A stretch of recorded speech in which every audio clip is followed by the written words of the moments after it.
নমস্কাৰ এই মুহূৰ্তত অৰুণোদয় 3.0 আঁচনিলৈ দিবলৈ ওলাইছো ডাঙৰ খবৰ। তো যিসকল মানুহে অৰুণোদয় 3.0 আঁচনিত আবেদন কৰিছে সেই সকল মানুহে ভিডিঅ'টোত ক্লিক কৰিছে যদি অনুগ্ৰহ কৰি ভিডিঅ'টো স্কিপ নকৰি প্ৰথমৰ পৰা শেষলৈ চাই থাকিব, কিয়নো ইতিমধ্যে অৰুণোদয় 3.0 আঁচনিলৈ আহি গৈছে এখন গুৰুত্বপূৰ্ণ আপডেট।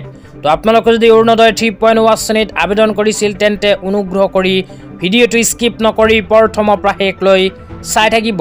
লগতে মোৰ চেনেলত নতুন হলে প্লিজ চেনেলটো সাবস্ক্ৰাইব কৰি মোৰ লগত থাকিবৰ ভিডিঅ'টো ভাল লাগিলে অনুগ্ৰহ কৰি শেয়াৰ কৰি দিব। তো বলক ভিডিঅ'টো আৰম্ভ কৰি এতিয়া আমি বিস্তাৰিত জানি লওঁ যে যিসকল মানুহে অৰুণোদয় 3.0 আঁচনিত আবেদন কৰিছিল সেই সকল মানুহৰ বাবে নতুনকৈ কি আপডেট আহিছে। তো আপোনালোকক আকৌ ৰিকুৱেষ্ট কৰিছো অনুগ্ৰহ কৰি ভিডিঅ'টো শেয়াৰ কৰি দিব।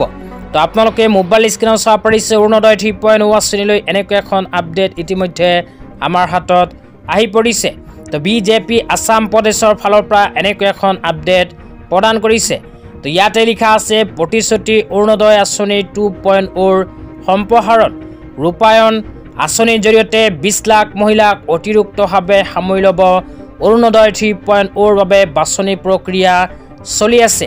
তো ইয়াতে বিজেপি আসাম প্ৰদেশৰ ফালৰ পৰা প্ৰদান কৰা আপডেট অনুযায়ী যিসকল মানুহে অৰুণোদয় 3.0 আঁচনিত আবেদন কৰিছে সেই সকলৰ বাছনি প্ৰক্ৰিয়া ইতিমধ্যে আৰম্ভ হৈছে।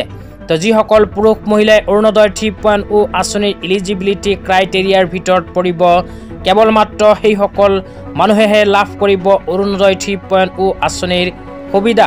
তো এলিজিবিলিটি ক্ৰাইটেৰিয়াৰ ভিতৰত নপৰা মানুহৰ নাম কৰ্তন হ'ব। তো আজি ইমানেই, ধন্যবাদ।